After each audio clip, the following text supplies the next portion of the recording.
Everybody's coming up here to say hey and good morning. Brownie, you want to tell all the viewers good morning? Ruby? Nancy? They all say good morning to y'all.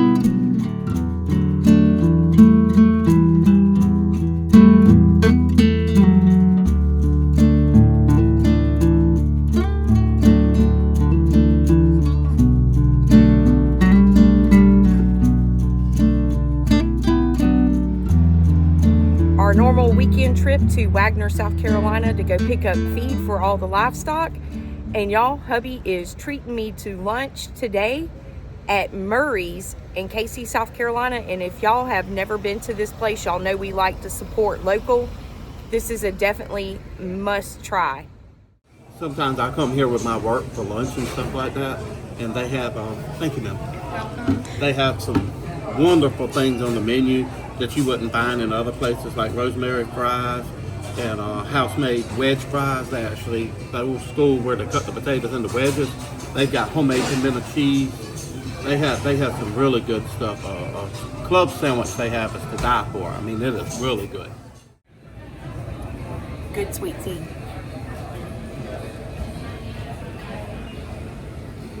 I like lemon in mine, y'all. Gotta have lemon in my sweet tea. I prefer no lemon. Yeah, Mikey, she don't like no lemon in her tea. But y'all, I am going to have the pimento cheese sandwich. Homemade pimento cheese down in the South. It is a Southern favorite. If y'all have never tried pimento cheese sandwich, but it's got to be some good homemade pimento cheese, not no store-bought mess. It's just not the same. That is some good pimento cheese, y'all. I'm gonna be licking it off. I got me some sweet potato fries. I'm looking forward to trying those rosemary fries next time. Hubby got a club sandwich, and y'all, look at them onion rings. Now tell me if that is not Those are homemade beer battered onion rings. some good looking onion rings. That's a good looking club sandwich, y'all. Look how big and thick that is. A lot of meat on there. Yes, there is. Yes, there is. Turkey and ham and bacon and all that. I love that. But this,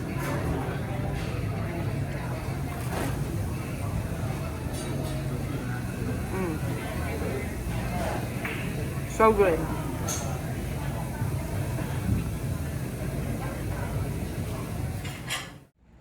I walked off and left my sorghum jug to bring up here to get Mr. David to fill it back up for me. They make their own sorghum, and you know, we got a lot of critters that like that extra energy. So we're stopping off here at the Dollar General right here in Wagener, see if we can't find us a big size mason jar to take in, get Mr. David to fill it up for us.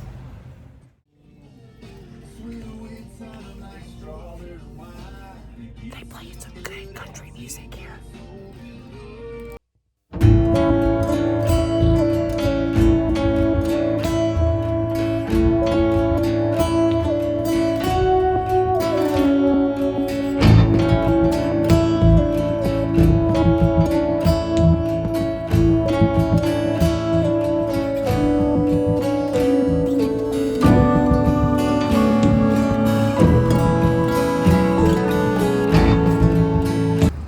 Hubby decided to get some mason jars. They actually sell ball mason jars here at Wagener Dollar General. We can use those later for canning. And we're on the way now to see Mr. David. Look at the wagon. That's kind of neat. That'd make a cute little planter in the yard somewhere. Yeah, bud. This is Mr. James up at Wagener Milling Company, and he is getting us some of that good molasses to give to all them critters back at the farm. Thank you, Mr. James. They make that here y'allself, right? Y'all make that here? Yeah. So, got all them jars filled up, ready to take it back to the farm. So I wanted to show y'all what else we got from Wagener Milling Company today. We got 5 new baby chicks.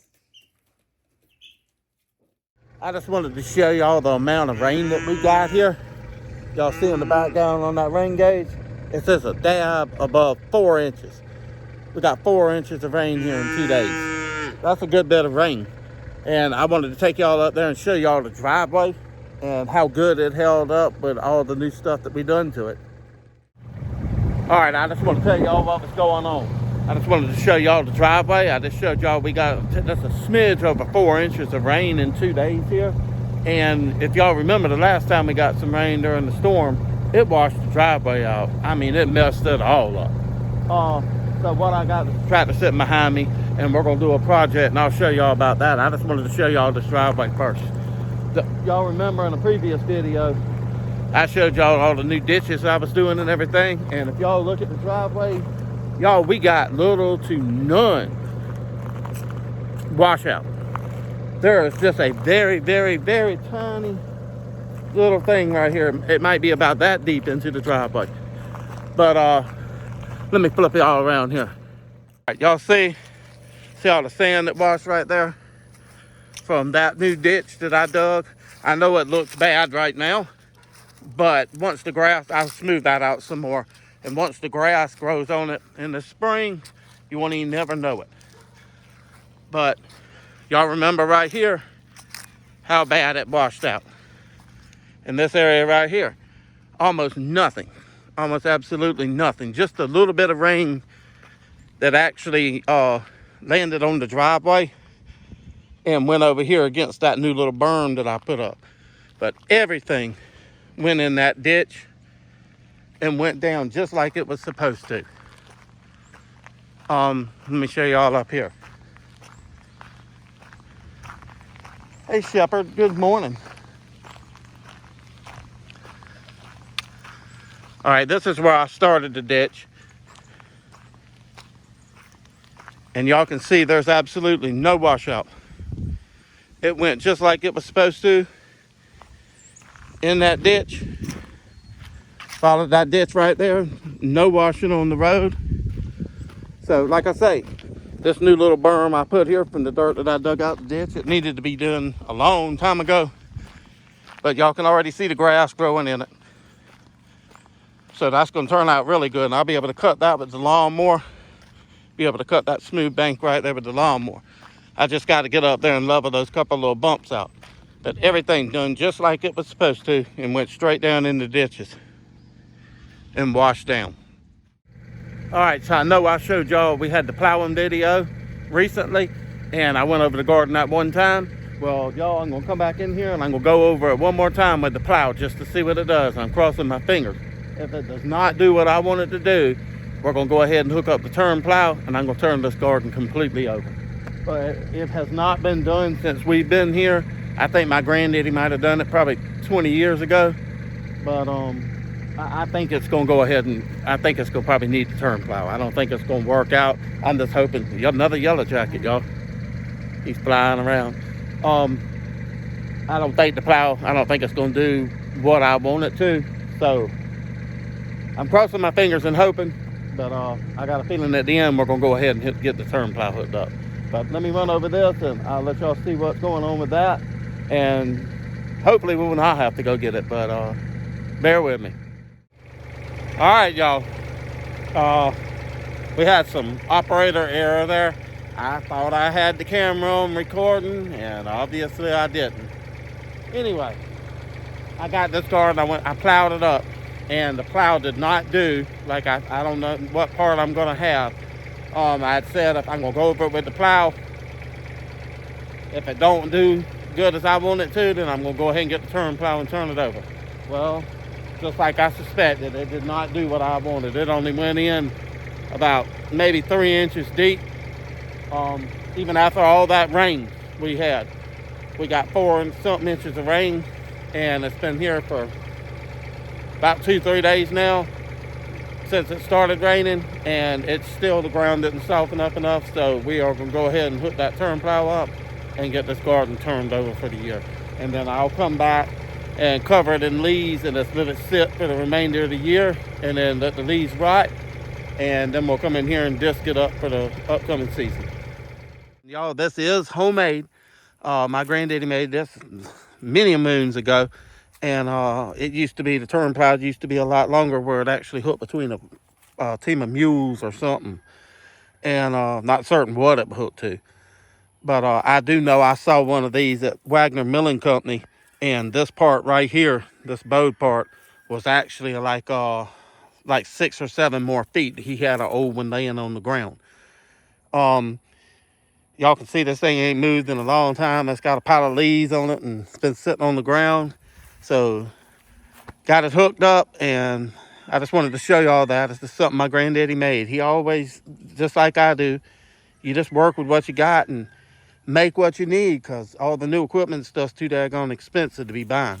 So let me get y'all set up here, and I might have to make some adjustments. Not certain if I want to have it digging deep enough or not digging deep enough. So might have to make a few adjustments or stop or something. But let me get y'all set up here, and we'll go ahead and get this garden turned over.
Y'all, that old thing did a heck of a lot better than what I expected it to. I mean, a lot better. That thing turned that garden over a good 10 inches deep at least. I mean, it completely rolled that garden. I'm sure y'all saw in the video. That garden is, I mean, really turned over. And what I'm going to do now, I believe, we like to utilize every bit we can. So I think I'm going to go ahead and pull these T-posts up and gather this wire up so I can make one more pass over here on this side. Because it's still like about a foot of garden. I know it doesn't sound like much, but trying to keep the grass out of everything. And so that foot of a garden comes in. You can plant a good bit in a foot of a garden that's a good 50, 60 something feet long. So I'm going to go ahead and take these T-posts up and run that turn plow one more time down that right there. And then y'all, I think I'm going to go down there and turn the other garden, the new garden that we just made right down here. I think I'm going to go ahead and turn that one over too. And then just cover all these gardens with leaves. We got plenty of leaves. They're starting to fall now good. And just let it sit for the remainder of the year. Y'all, I'm really impressed with that thing. And y'all could tell it was putting a strain on that tractor. Once it bit down out there in the middle and it was going really deep, probably about a foot deep or so, it was getting a load on that tractor. But it was keeping up with it. But if that thing wasn't four-wheel drive, it wouldn't have pulled it. So let me get these up, and I'll show y'all probably some clips of me going through that garden too.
All right, y'all, I got that last row done, and as y'all can see, I got to that last pole, and it's hard to see in the video, but that is actually a very steep hill going down there. And that tractor, it does have no weight on the back of it. Just that little turn plow, which probably might weigh 60, 70 something pounds. Well, when I went to pick that last pole up, it picked the back of the tractor up and wanted to flip over. And I'll just get that pole later, come back over here when I can get a better angle on it. But I got that last row turned up, and it done really good. That last row actually had a lot of grass on it. Let me show y'all. That last row had a lot of grass on it.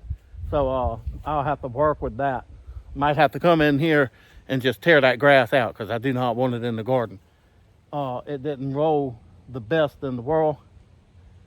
But I tell you something, after using this thing, me and Mikey was talking about, when I'm off for some vacation time, running water and the power up to the barn and finishing running water down to the pig pen and down to the chicken coop. After using this,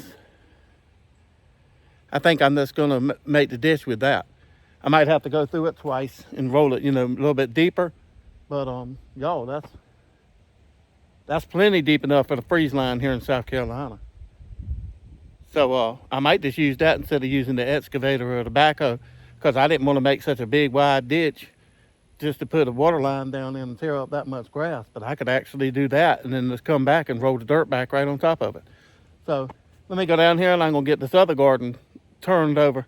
What I was trying to stress, and when I said before on the tractor almost flipping over with that pole, always pay attention. If I hadn't caught that, if I hadn't been focused on what I was doing, I wouldn't have caught that. I could instantly feel, because I was standing off the tractor instead of climbing back and forth, just picking the bucket up and pulling the poles up.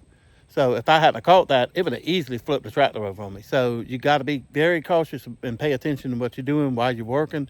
That's why I caught that so quick. I was focused on, I knew it was on a hill, and I wanted to pay attention, make sure it wasn't going to do that. And that's why I was picking up slowly. So I caught that, saved my hide. So just always pay attention when you're working on equipment or working with equipment. Everything is dangerous. Anything's dangerous. Pay attention to what you're doing and stay focused.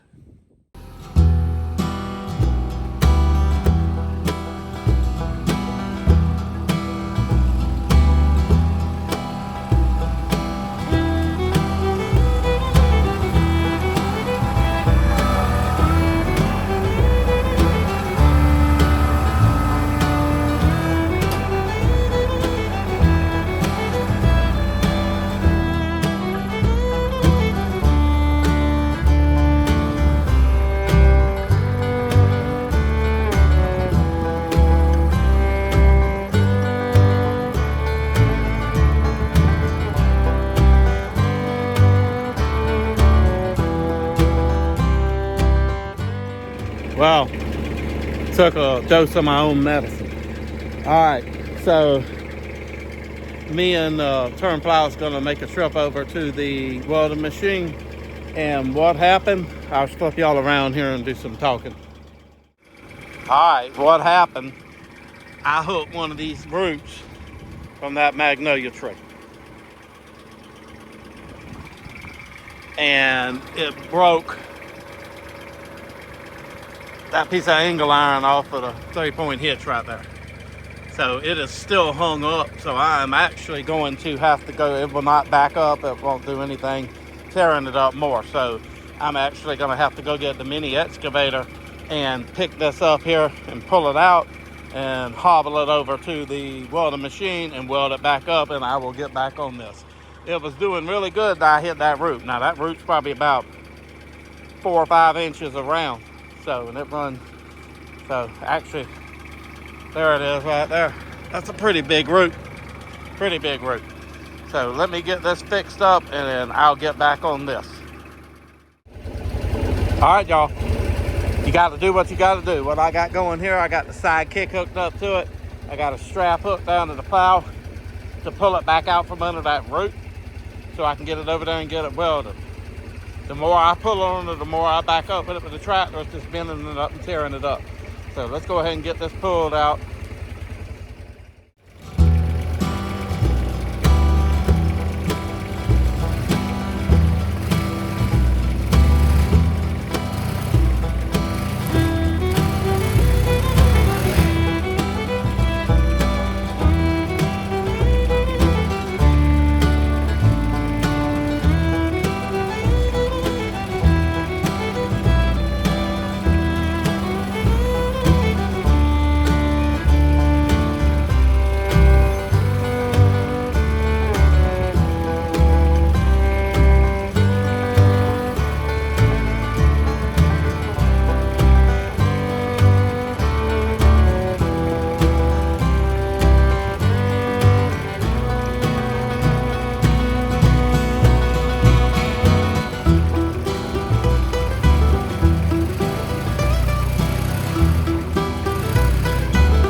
right, I'm sure everybody got a chuckle out of that.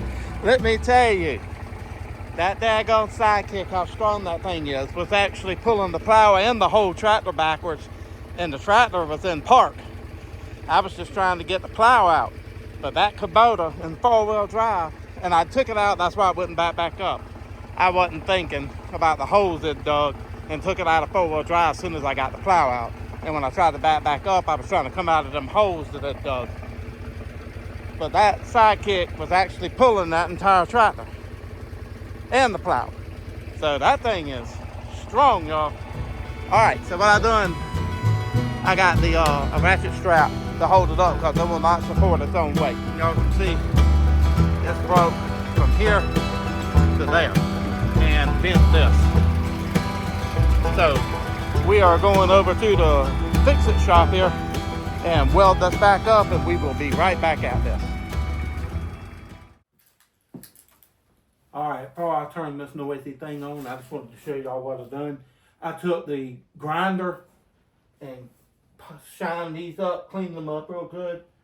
Where the metal's got to weld back, you want a good clean piece of metal to weld back to. You don't want it all rusted up or something like that. It won't give you a good weld. I am going to have to use the stick welder on this because this down here is pretty thick, and I just want to make sure I get a good weld, so I'm just going to go ahead and use the stick welder instead of the MIG welder.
Alright, y'all, I'm going to be the first one to say that was not my best welding. I cannot get a good ground on this rusty old thing. I mean, it is rusty. It's been sitting in the woods for, I know, 13 years since we've been here. I'm actually amazed all that welding my granddaddy did. It really held up good all these years. And, I mean, that was my fault it broke. It wasn't meant to go through roots that big or something like that. I mean, if you hit a big, huge rock, it would break. It's held up really good. I got it welded back up. It, like I said, it's not my best welding. I was fighting the welding machine the entire time. It would start welding, then I wouldn't get a good ground, and it was sticking, which is some of my fault. It's been a while since I've used a stick welder too. But it was mostly the ground. I wasn't getting a good ground. But I finally managed to get it welded up, and I'm going to take it back over here and hook it back up behind the tractor and take y'all back over there and finish getting this turned up, and we'll go from there.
right, that's that. There was a few hiccups before I started. I came over here. Y'all see that root and how big it is? That's the one that broke it. Before I turned the camera on, I took the front end loader and came in from this side and scooped it up and broke it off. Y'all, that is one big limb. Root. That thing is humongous. This is half of it. This is just half of it. But that is what broke it. So I went over here and took the front end loader and broke it on up.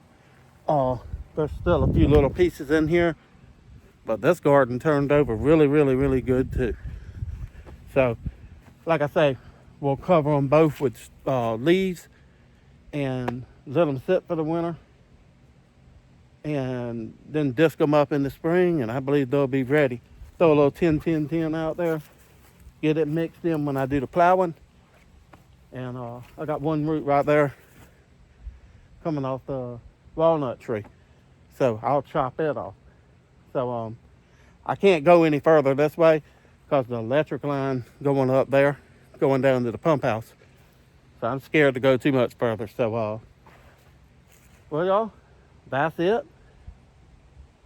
That's a long day. I'm sure y'all got some chuckles out of my welding. When you put the shield down, you can't see absolutely nothing. I need one of them automatic tint ones. Those are nice. You can see through them, and then as soon as you strike an arc, it will tint and darken up. But I don't have one of those. And once you put that shield down, you can't see nothing. So you're kind of poking around trying to find a good metal. But I was having a major problem with the ground, getting a good ground. And the fact that I hadn't used it in a long time contributed to it. But I did get it welded up, as y'all see. It's holding up really good.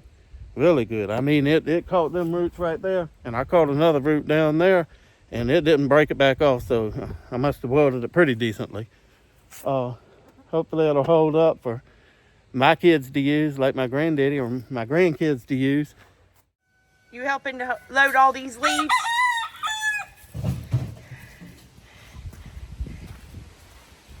You helping too? They said they helping clean up the bugs. Helping to clean up all the bugs? Yeah. Hey, Tom David. What you doing, big boy? There's the help. There's the help. Oh my goodness, it's the help. Hey, buddy. Hey, buddy. I'm out here with the backpack blower. She's on the mower. We're cleaning all the rest of the leaves up in this pasture, getting it cleaned up, and we're going to reseed it. And I'm just blowing them out away from the fence line and stuff like that, so it'll look nice. And she can get them with the mower out here. So we're just going to blow all that up and chop all that up.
We got all those piles up back there and took them over to our compost pile so they can break down and make us some good compost so we can get it in our garden and get that soil worked up like I told y'all.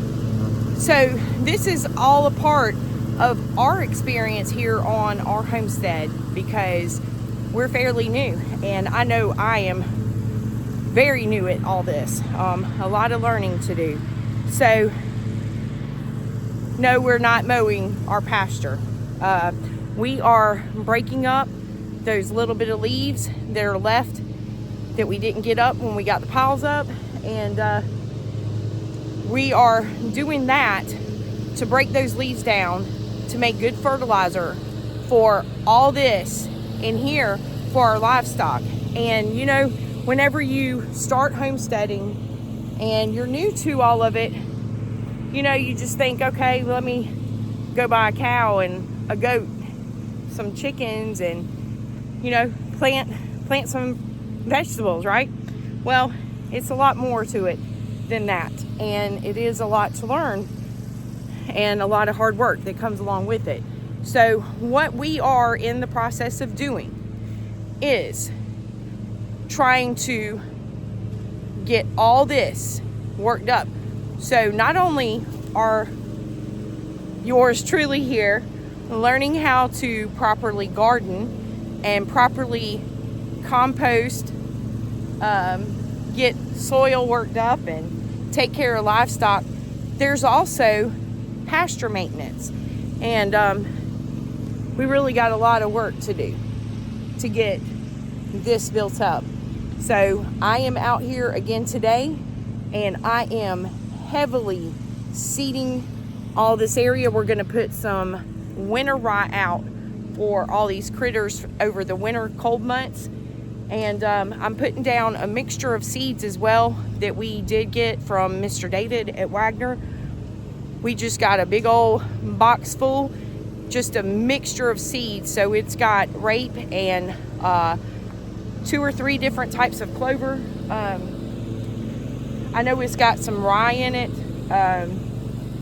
all kinds of things, y'all. It's just packed full of several different. We just got a scoop of each and threw it in a box and mixed it together, and that is what we're putting out here. I'm going to go back over it with some winter rye, and hopefully we stay on top of this, break down these leaves like this for some good fertilizer, cow manure that gets spread out by the chickens, and putting seed down and getting this pasture worked up.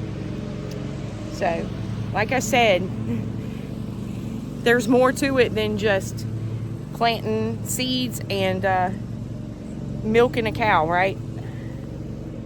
You got to make sure that your animals and your gardens have enough nourishment and nutrition to be able to grow. I know we showed y'all all this seed in one of our previous videos, but I'm trying to get focused here so y'all can see there is just a good mixture of all kinds of stuff in that.